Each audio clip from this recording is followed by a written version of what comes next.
Zero. Good afternoon. This is Dr. John Bennett broadcasting from Miami, Florida. Today we have one in the series of stereotactic surgery and neurosurgery done by Richard Mendel, a spinal neurosurgeon from Tampa, Florida. Also, we have three distinguished panelists. We're going to introduce the panelists first, and then before we turn the show over to Richard. Good day, Wendy. Hi there. I'm glad I was able to make it. I'm coming from Atlanta, Georgia, and from the internal medicine conference room. Very good. And Wendy's a medical student. Okay, yes, very good. Fourth-year medical student. Fourth-year medical student. And Ben, welcome, Ben. Yep, I'm Ben. I'm from Michigan. I'm an internal medicine physician with healthcare management executive MBA and health information technology background. I'm glad to be here with Dr. Bennett and this panel. Thank you, Ben. Welcome. Thank you. And Simon, welcome. Hello, everyone. My name is Simon Downs. I'm coming to you from Tokyo, Japan. I'm a developmental psychologist and second-year medical student. I'm looking forward to learning about stereotactic surgery with Dr. Mendel. Okay, now we turn the show over to Richard Mendel, a natural-born neurosurgery teacher. Welcome, Richard. Hi. What I said before was I really wanted to be pretty informal, so you could ask me any questions you'd like. I'm going to go ahead and start with the slides now. Okay. How's that for you? Looks good. Good picture. Okay. So stereotaxis often gets confused or implies or includes a lot of other terms. Okay, so stereo comes from the Greek derivation of solid, and taxis is kind of a new Latin derivation, and it means order or arrangement. Okay, so the whole idea with stereotactic surgery is that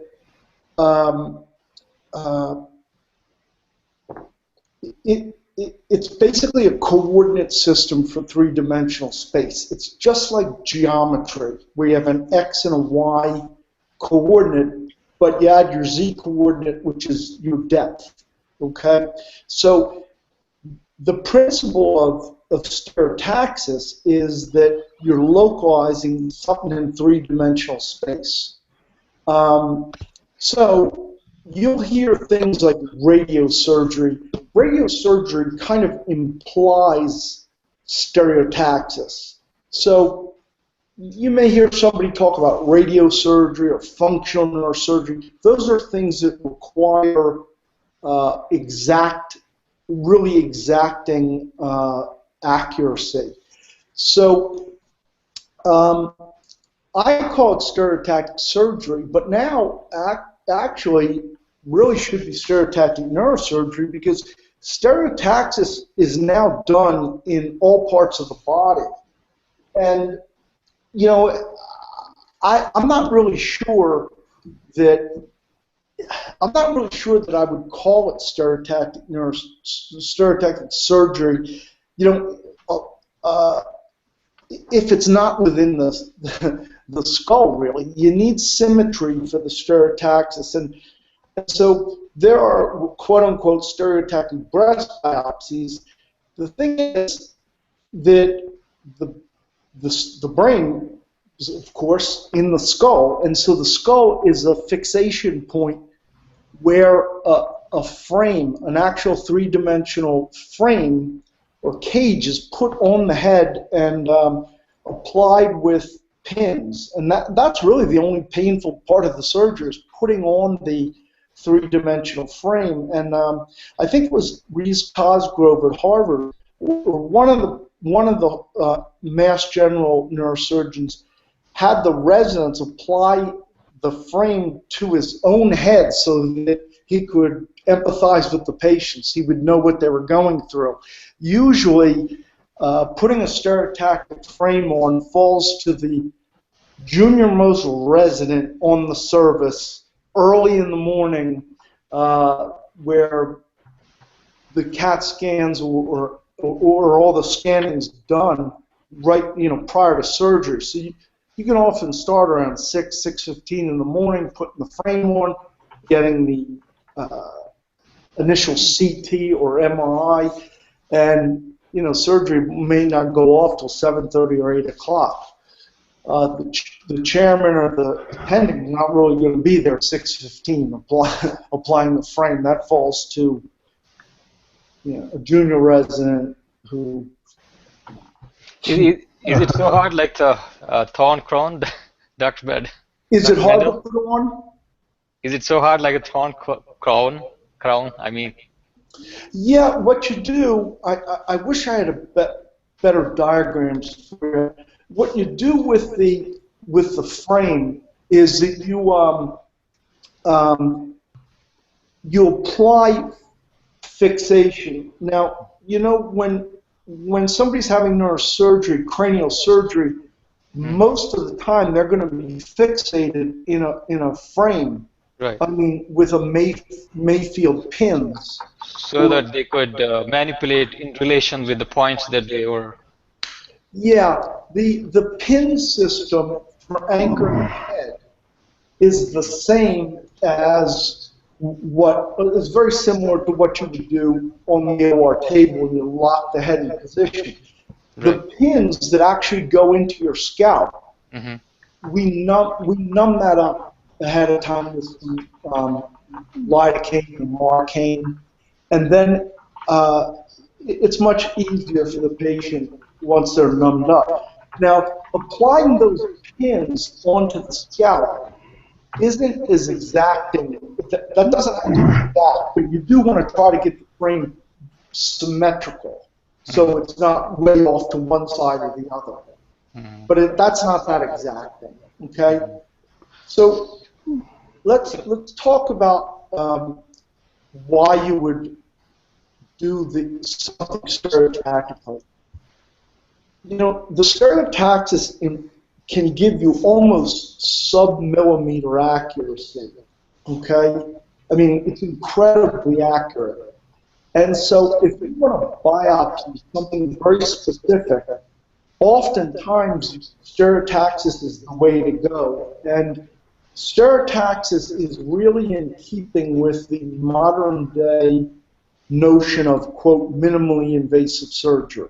Okay? With a stereotactic frame, you're able to drill a very small hole, just large enough to put a biopsy needle through. And it's very well tolerated. And so when you hear terms like these are all trademarks, like Gamma Knife, Linac, and CyberKnife. Gamma Knife was designed by one of the huge pioneers in stereotactic neurosurgery, and that was Lars Leksell in the 60s and 70s from Sweden. Now, Dr. Leksell also designed what's called the Leksell rongeur. Dr. Leksell is a brilliant guy who, the idea that he invented the Leksell rongeur is strange, because that's a very powerful instrument. He was a very exacting, much more scientific guy. You wouldn't associate him with a big, heavy rongeur. But anyway, Lars Leksell designed the Gamma Knife. He designed what's called the Leksell frame, which is named after him, of course. And then Gamma Knife now is very big radiosurgery in the brain, cranium. It can't be really used for brain matter. Now, the Linac, that's a linear accelerator, and people like Dr. Friedman at University of Florida, a lot of people used a Linac for radiosurgery of brain tumors. The CyberKnife is another brand name that was actually invented by John Adler, who's the professor at Stanford. And the CyberKnife is another great machine. It could also be used for cancers outside the skull. So it could be used in the spine and in other places as well. So that radiosurgery is, includes or implies stereotaxis. Now, you'll also hear about functional neurosurgery, which includes things like psychosurgery, movement disorders, epilepsy surgery, and most of functional neurosurgery implies stereotactic principles. And in modern psychosurgery, that usually implies stereotaxis as well. I don't know if you've ever seen the movie Francis. I think it's from the 1970s, but Francis was the lead role was by what was her name?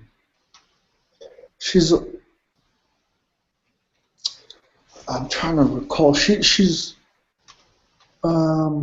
well, the actress portrays a woman who actually had a frontal lobotomy when it was termed really a frontal leucotomy. And like I told you earlier, we were talking about this, some of these procedures like a frontal leucotomy, leucotomy means cutting of the white tracts, were performed by neurologists and psychiatrists in the office.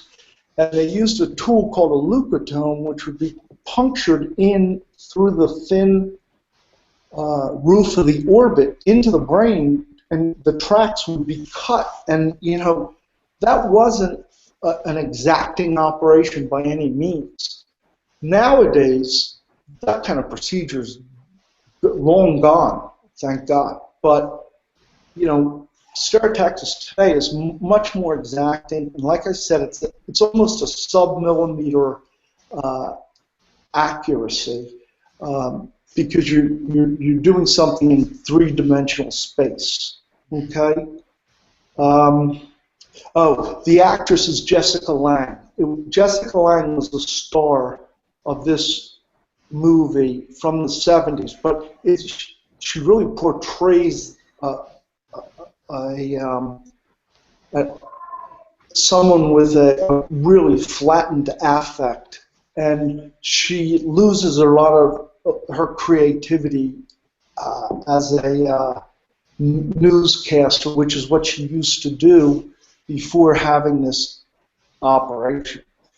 Now, like I said before, stereotaxis is from those Greek and New Latin roots. We talked about that, and I also told you, like I said, it's very in keeping with the idea of minimally invasive surgery, but this is not a new technology. So think about this.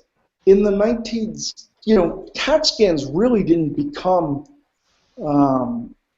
available everywhere until the late 70s and early 80s.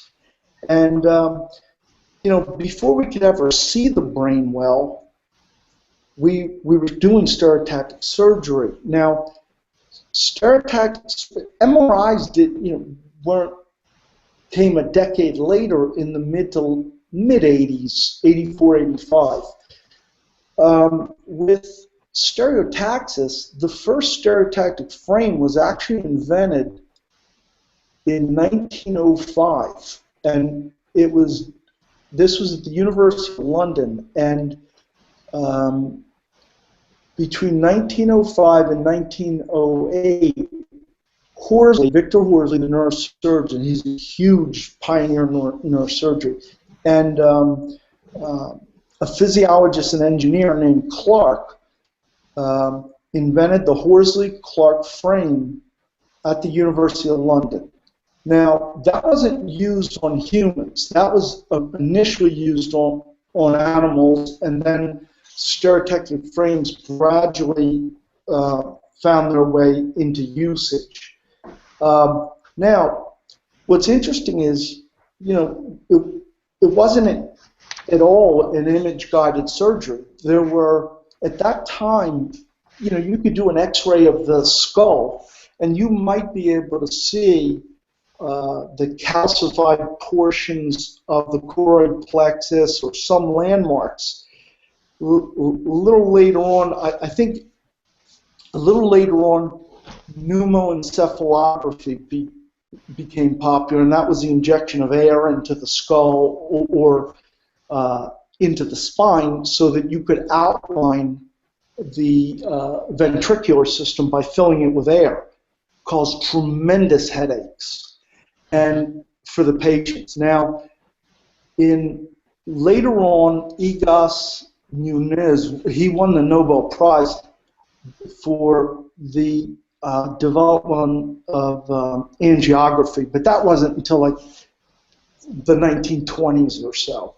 So originally, this Horsley-Clark frame was used in animals, and the whole idea about the stereotaxis is that you fixated a frame to the skull, okay, and then from that frame system, I really should have gotten you some better images, but from the frame, you take measurements. Now, basically, it's principles of geometry, and so you have an X, Y, and Z coordinate, okay, and you're going to localize what you need to in space, and this is basic geometry. This is Euclid's fifth postulate: parallel lines never meet. Now, remember, basic Euclidean geometry doesn't take into account several things that polar coordinates do take into account. That's kind of irrelevant, though, in this smaller system. So you have your X, Y, and Z coordinates, or in the case of what's now the CRW frame, but it used to be the BRW frame, they use polar coordinates. That's just, there's some subtleties to it with polar coordinates in the CRW frame, which is a brand name. B. Brown was replaced with, I believe that's Reese Cosgrove, the CRW. That put the lesion in the center of things, whereas with the plane XYZ coordinates, it's more localized by the frame itself. Not that important, that distinction. Okay, so Victor Horsley, like I said, was huge in neurosurgery around the time of the turn of the century. Now, as stereotaxis developed, there were big people that were involved. Lars Lexell spent a lot of time developing the Lexell frame, but the first time that it was really used on humans, and this is true in all of science, anything important, it's in medicine, takes place at some point in Philadelphia. So Spiegel and Weisses were both, it was a joke, but Spiegel and Weisses were people on staff at Temple University. So Spiegel was the neurosurgeon, and Henry Weisses was the neurologist. Now, my old partner, Greg Lignelli, he was one of Weiss's residents, and he used to say that Henry Weisses was so smart, he had 3 frontal lobes, and Henry Weisses loved to bet on horses. So they always did the cases early in the morning, because by noontime he'd want to go out and watch ponies. So that's true, actually. But so Spiegel and Weisses in 1952 began using stereotactic frames in people for 3D localization. Now, after that, Lexell not only built his own frame, but he designed the Gamma Knife, which is really, 201 different linacs for radiosurgery. Now, when you see Parkinsonian surgery where depth electrodes are placed, that basically is done all with stereotaxis and a frame system so that the leads can be placed in the exact nuclei of the thalamus in order to prevent movement disorders and that type of very demanding exact location. Let's see. There are a few subtle variations of different brands of frames. It's really, that's not really all that important. The idea, though, when you think about it, is the brain is fixated within the skull. So because of that Monroe-Kelly doctrine where, you have three things in the brain: blood, CSF, and brain. That's it. The same can't be said about the breast. Now, breast surgeons now do stereotactic biopsies, but what they do is compress the breast or something like that. Now, think of the breast. It's all fat, which is like the brain, all fat, but no neurons, right? But the brain is much easier to reproduce and anchor because you've got four-point fixation of the frame. Whereas I think it's harder to call something like a prostate biopsy stereotactic because, it's soft tissue that's really malleable. So I don't really understand how the anchoring system makes it really reproducible. But you'll hear stereotaxis being done now in other fields besides neurosurgery. For instance, some of the orthopods that do hips, they do a stereotactic hip now.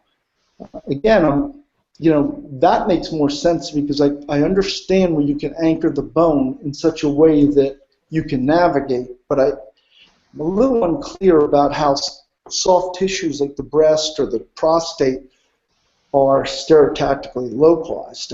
I can understand how radiosurgery gets done on those things, but it just doesn't seem as exact to me. Now, Simon, a lot of the Asian neurosurgeons do stereotaxis. It was very, there were a lot of people in Japan that were doing stereotaxis. I'm sure they still are. So that could be something you get to see soon. I'd like to. And you, I'm sorry, was it Wendy? Yes. Wendy? Yes. Are you going into what, internal medicine, or what are you doing? Oh, you said you're doing internal medicine. Yeah, I'm currently in my internal medicine rotation. I did complete my surgical rotation, and during that time we did have for the breast biopsies that I was able to scrub into, would put a radiological marker in there, and then we would use ultrasound to find it. They would have a picture of it up, and they put it up on the screen, and then they would use the track and the direction to refine it. But was the breast flattened or anchored some way? In a way, in the sense that what they put in there was there were two different wires, and then they used the two different wires to find their way to kind of reproduce what the previous surgeon had seen. It was not exact science, that's for sure. It took several of them took quite a while. What I think now you said you're in Atlanta. Is that right? Yes, I believe so. Atlanta Medical Center, correct, Wendy? Yes. The screen froze a little bit. Yeah, he's at Atlantic Medical Center. Yes. Okay, because I know a lot. There's a lot of stereotaxis being done between the neurosurgery department and the neurology department over at Emory. there's some interesting functional work being done there, and Brown University's neurosurgery program has a very active functional psychosurgery program. I think that in the years to come, a lot of neurosurgery is going to be placement of depth electrodes into the fiber tracts of the frontotemporal lobes and the orbitofrontal region. I think that real weight loss will be done by stimulating the hypothalamus either medial or laterally in the future. I don't think that GI tract surgery is going to be the end for obesity or eating disorders. I think at some point in the future you're going to see depth electrodes being placed for functional regions in the hypothalamic region and in the frontal areas. As we get better with functional MRI, I think that's the way that severe hunger and nutritional problems get taken care of. Right. That would be nice. Now, I talked earlier with Simon. Dr. Mayberg, who's at Emory, she's a neurologist. She does have a trial with the neurosurgeons where they're doing some work with medically refractory severe depression.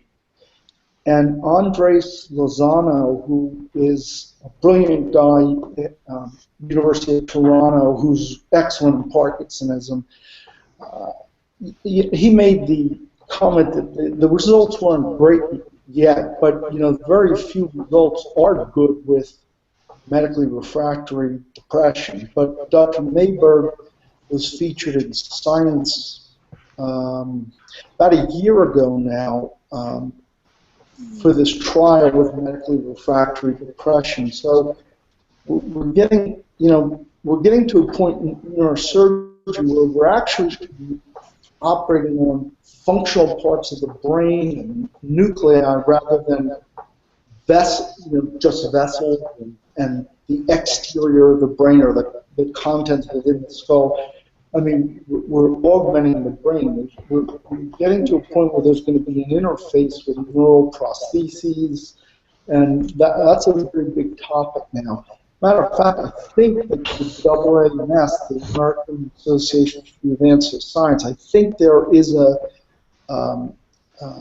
neuro interface meeting. I think it's in Tokyo in May or June. Okay, Simon, you got a conference to go to, Simon.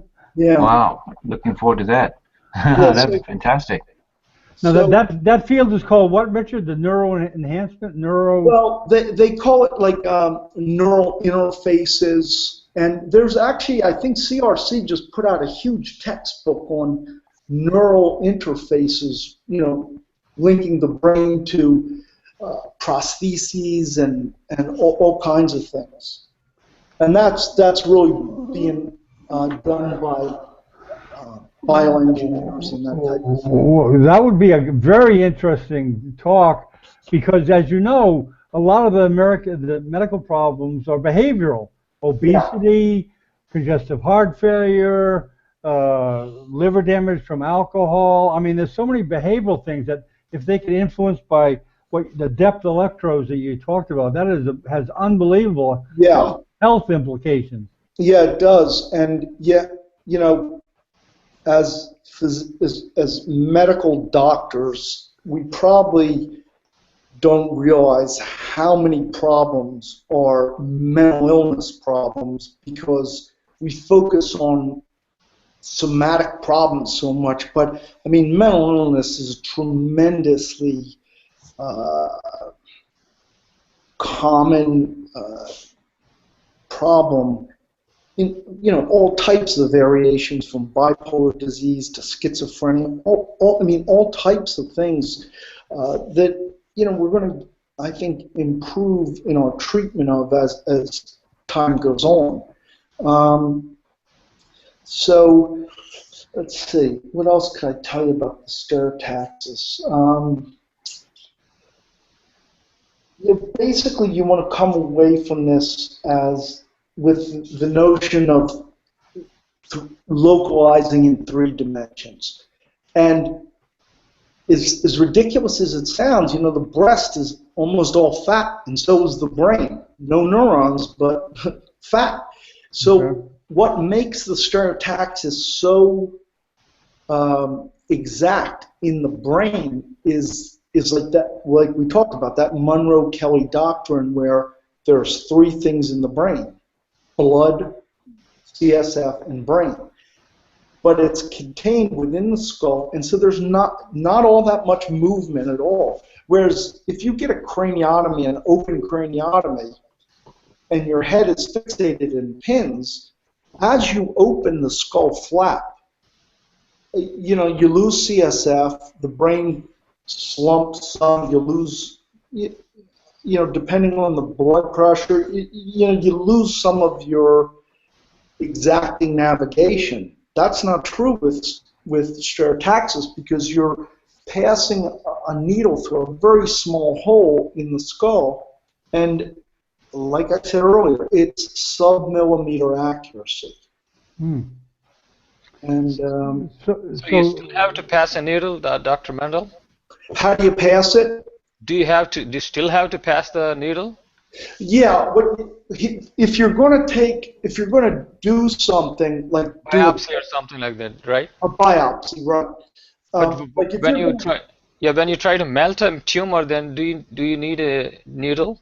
I'm sorry? When you try to, you know, burn the tumor, do you still need a needle, or they just? Well, that's interesting.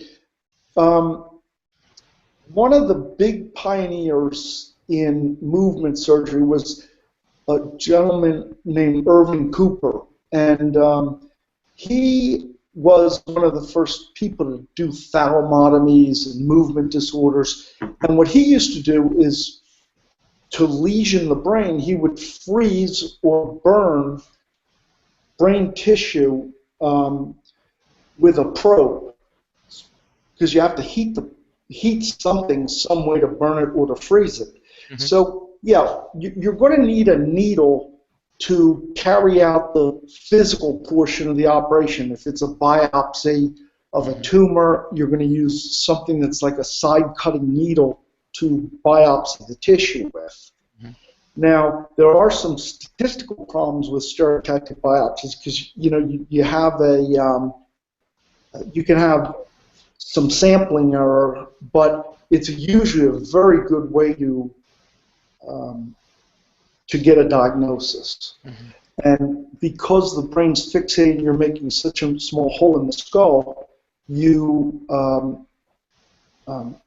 localize things very well. But you know, Ven, I'm thinking about what you said, and I understand now. You're saying, do you have to use the needle? Well, you're right, but that's more the idea of radiosurgery, where you're using a very focused beam of radiation, like in a gamma knife, a Linac, or a CyberKnife, and you can really radiate the tumor portion of the brain really well, with almost no spread to the adjacent tissue.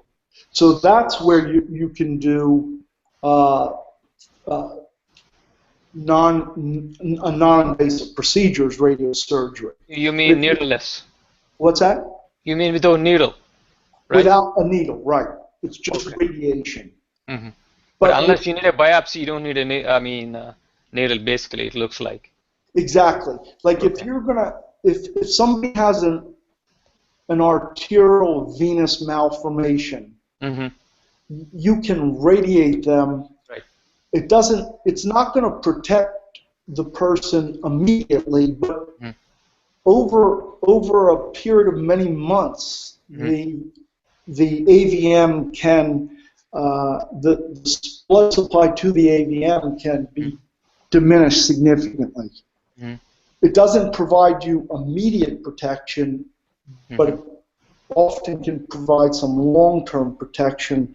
Mm-hmm. But that's kind of the judgment of somebody that does a lot of neurointerventional work. I think it's not clear how really to select those people that you would choose to do stereotactic radiosurgery on versus surgical intervention in a big high-volume center like the Barrow Institute or Dr. Rosenwasser or Thomas Jefferson, where they're doing lots of vascular disease, and they have active endovascular and interventional regular surgery.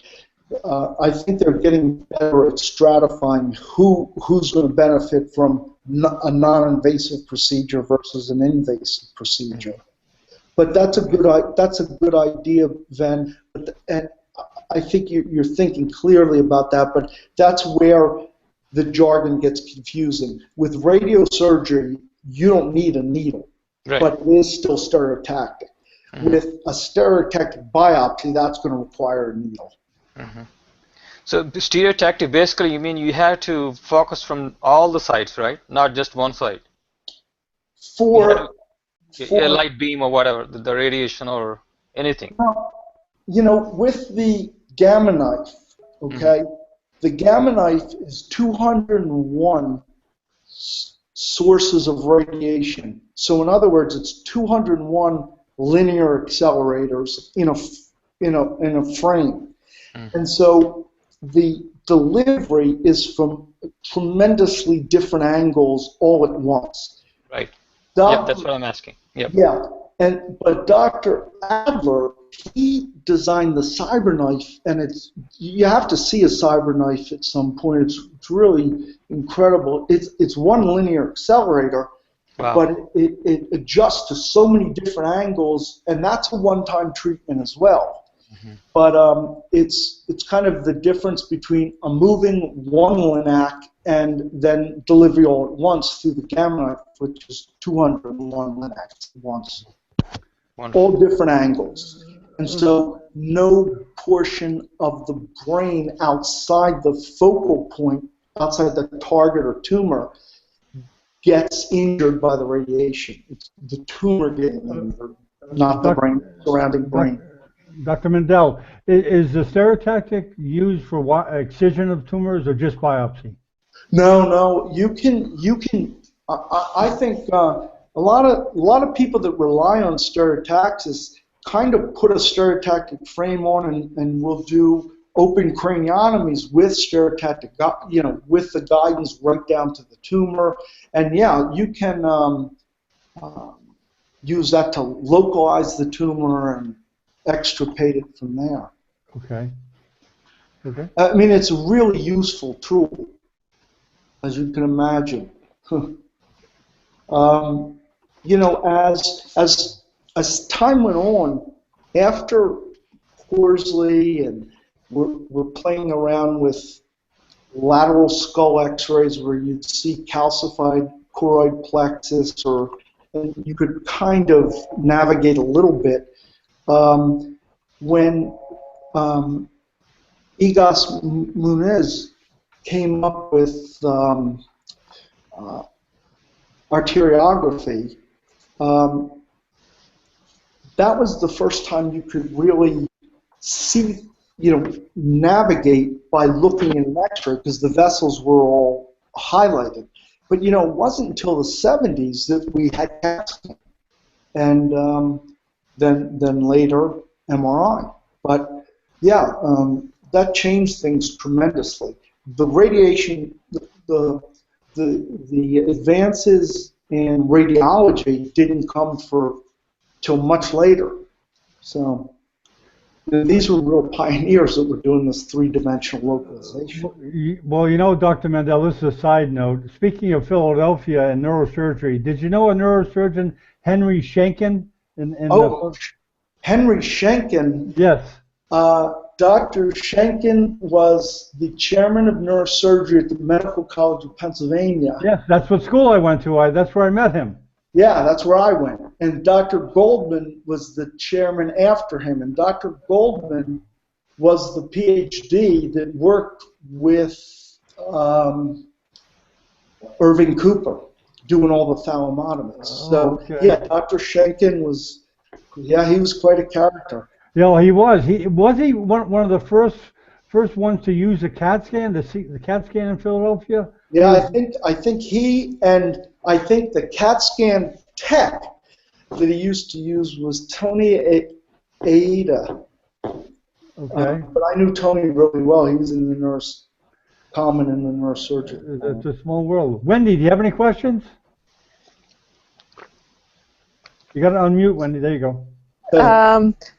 No questions. Very much enjoying. It's very interesting to hear. I mean, we use some of these things every day, but it's interesting to talk about how we might be able to utilize them better, and then kind of where they came from has been interesting. Yeah, it is kind of interesting. So. Okay, Simon, do you have any questions? Yes, please.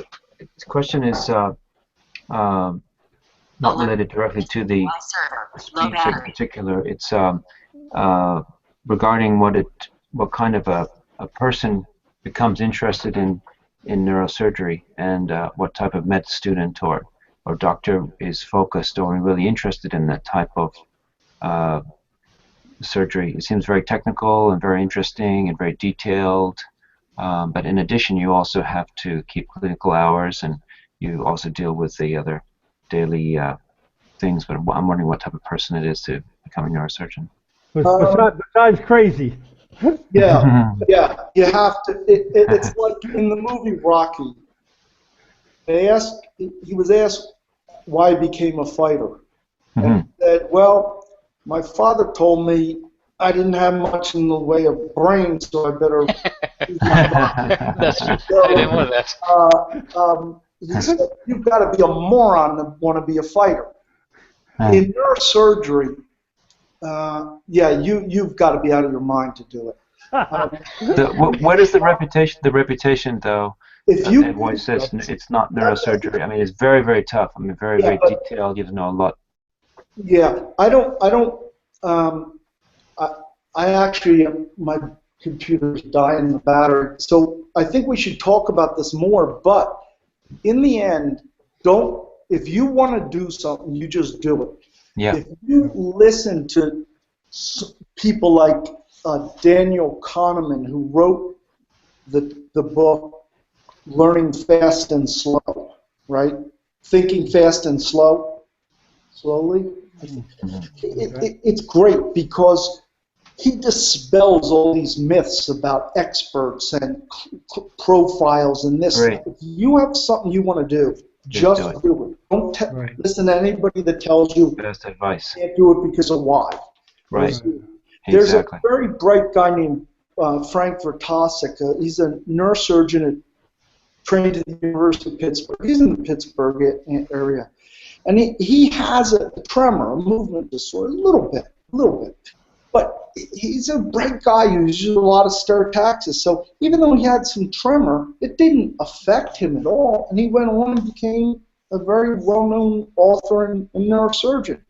And, you don't listen to experts. Yeah. Okay. I mean, if you're talking to a neurosurgeon who tells you he's a good person, tells you you don't have what it takes, then maybe you think about it. But Dr. Goldman, he was the chief of neurosurgery when I was in medical school. And, I think he just wanted to see how dumb a student he could train to be a neurosurgeon. So when I was at Queen Square, Dr. Zilka was the neurologist whose service I worked on, and they didn't like surgeons, they were neurologists, and he was appalled to find out I was a neurosurgeon. And he looked at me and he goes, "Don't worry, my boy. Many a good farmhand has been ruined by medicine." So, if you want to do something, just do it. But if you can be happy doing something other than neurosurgery, definitely do it. But if you have to be a neurosurgeon, you should do it. But Dr. Coleman used to say it always takes more than it gives. And I think that's true. Okay, Richard, on that note, why don't we wrap it up? Can you get off the screen share, Richard? Just click on your screen, the screen share icon, and you'll get off it. Click on that green arrow so we can see your face when we say goodbye. Yeah. This week. There you go. What else do you? You know, I think I could get some. It was late in the week when we talked, so I didn't really get a lot of the. Okay, we can do it next week. We can do whatever you didn't say this week, next week. Well, why don't we talk, let me show you a little more of stereotactic instruments so that you understand how it's getting used. And Okay. I don't know what you want to talk about next. I mean. Well, you just think about it, and we'll let me know by email, and we'll do that. Simon or Wendy, is there anything you're interested, you want to hear about? We can talk about functional stuff. We can talk about memory, or we can talk about diseases, or whatever you want. You just have to. Maybe latest developments in neurosurgery, like latest technology that to treat. Depth electrodes would be great. I mean, invasive brain surgery. It's so exciting. I mean, depth electrodes, are simply a very, very, they're very simple. It's what they're hooked up to. Yeah. The depth electrode is important because it delivers the pulsation, but remember, all those things they're hooked up to are basically just pacemakers. So Medtronic pacemakers are almost identical to what goes into your heart. Right. And they're run down under the scalp to the clavicle area. One of my interests is that recently the lady who recently died, she took some medicine to end her life because of I know she had was it a glioblastoma, and it was a sad case, and I would like to see in the future of neurosurgery that we can help patients that have a situation that is like that. How far can we go? Yeah, well, I hate to say this right now. I had a very good friend of mine. She just died at 50 from a glioblastoma, and I've got a close friend in Montana who's an excellent neurosurgeon who has a glioblastoma right now. Wow. And the problem with a glioblastoma really is that if you've got a glioblastoma, it's virtually 100% mortality rate. Right. There was a patient I saw in London at Queen Square who was from Switzerland, and he became a priest or some type of cleric after he was cured of a glioblastoma. But I personally have never seen anybody survive more than about a year and a half with a glioblastoma. Yes. I've never seen a cure. And we could talk at some point about some of the things like the gliadil wafer that really I don't really feel help glioblastomas all that much. Certainly. Does early diagnosis help, or does it? I really don't think it does, because I think by the time you can see a glioblastoma, there's already fingers spreading all over the brain. A lot of times you think of glioblastomas and you don't realize it, but the name GBM means glioblastoma multiforme. And yeah, you're right. But the biology of them, I think, has changed over the decades, because we now see glioblastomas in one discrete place, but multiforme I think it was Louise Erdenhart, the neuropathologist who worked with Cushing. She might have named it. The glioblastomas used to be multifocal. They'd be all over the brain. I think it's now that we have good imaging so that we see a tumor when it's in one place. But I think then, when there was not intervention, people came to medical attention because the glioblastoma was already far advanced. But unfortunately, I think that once you can visualize anything, it's probably way too late in the biology. I guess Go ahead, Wendy. I was interested to know what your opinion is of the recent head transplant that I saw in the news, news headlines. Well, I want to first say that I didn't see it at all, but, Okay. but when you say that, it reminds I'll me send of- it your way, and I would Yeah. love to hear what you have Well, about you know, Richard, it does sound crazy, but if you saw this gentleman's body, he had such a severe wasting neurological problem that it did seem like a possibility because it didn't look good for him. I mean, Yeah, well, I was asked by an attorney once. They asked me about a biopsy, and you know, obviously it was a post-mortem thing, and the lawyer said, "Where's the patient now?" And I said, "Probably out practicing law somewhere." But yeah, I don't know about the head transplant. I must have missed that. Okay. All right. I'll try to get the picture of the gentleman, and you'll see. Yeah. And Simon, you know, we could, if you have some questions, you know, you could email me. But yeah, we'll do something on technology. Yes, thank you. Okay. We'll think Sounds good. about it. Let's just wrap up this broadcast. Stay there, Richard. We just want to talk a little bit with you, okay? All right. So thank you very much, everyone.